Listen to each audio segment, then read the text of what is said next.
पैदाइश का दिन नहीं मनाया करते।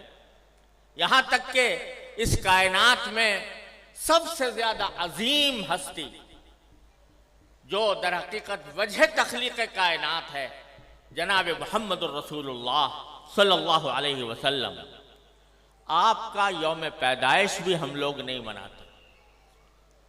आपका वो यौम पैदाइश जिसको आज की इस्तिलाह में ईद मिलादुन नबी कहा जाता है, वो भी हम नहीं मनाते, लेकिन यौम पाकिस्तान मनाते हैं।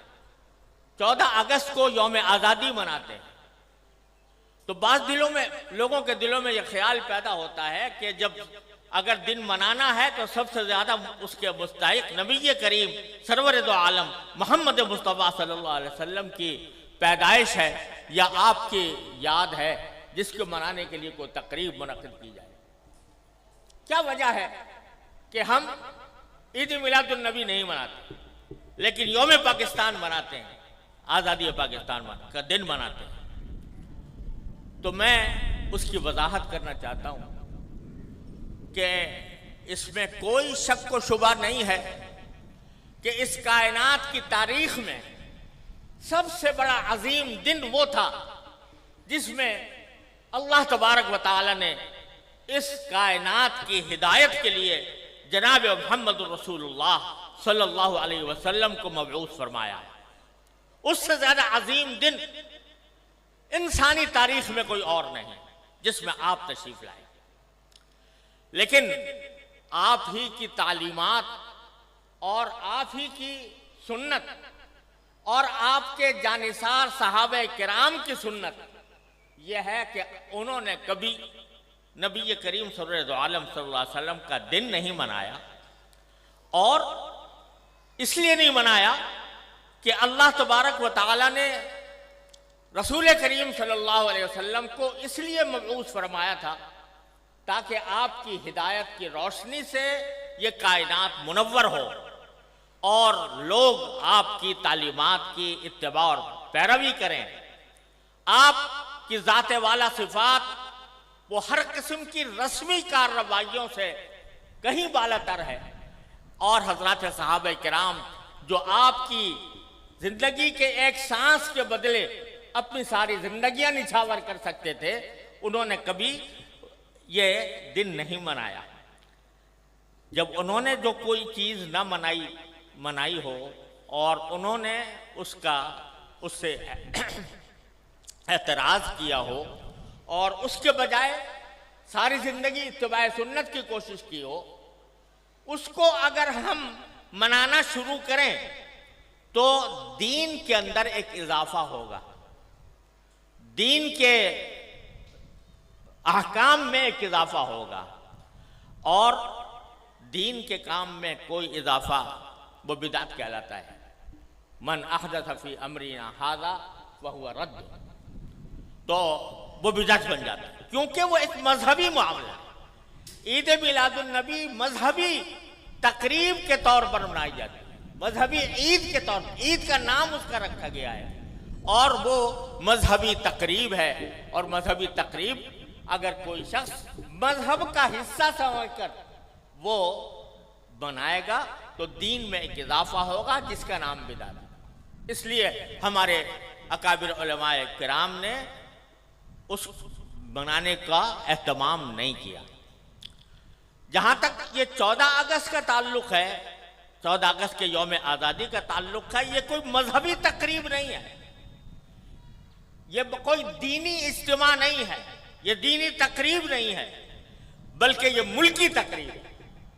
और मुल्क की आज़ादी के तौर पर, उसके एक निशान के तौर पर उसको मनाया जाता है। कोई शख्स भी जो इसको मनाने वाला है वो उसको दीन का हिस्सा समझकर नहीं मनाता, उसको मजहब का जुज़ समझकर नहीं बनाता, बल्कि एक मुल्की तकरीब है। एक मुल्क के अल्लाह तबारक व तआला ने एक मुल्क हमें अता फरमाया, और ऐसा मुल्क अता फरमाया जिसकी तफसील मौलाना अजीजुर रहमान साहब ने बयान की है।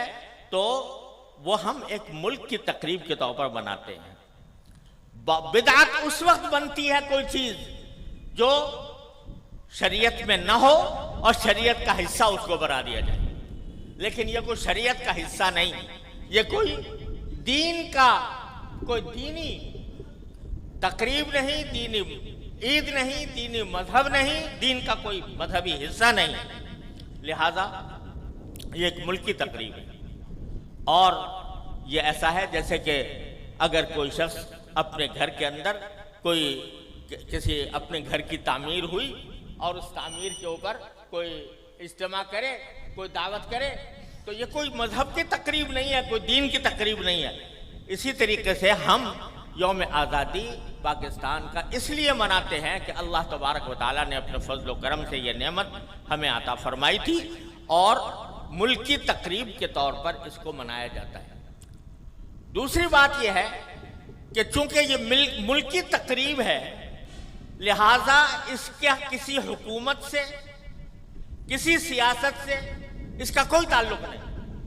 हुकूमत कोई भी आई, हमारे 71 साल तारीख के अंदर बड़े बड़े जालिम व जाबिर हुक्मरान भी आए, बददीन हुक्मरान भी आए और ऐसे हुक्मरान भी आए जिनसे हमें इख्तिलाफ रहा, लेकिन सियासी हालात की वजह से या किसी नापसंद हुक्मरान की वजह से यौम आज़ादी को ये कहना दुरुस्त नहीं है कि चूंकि हुक्मरान हमारी मर्जी का नहीं है लिहाजा हम यौम आज़ादी नहीं मनाएंगे, बल्कि ये एक मुल्की तकरीब है, मुल्क का दिन है और मुल्क की आज़ादी की यादगार है।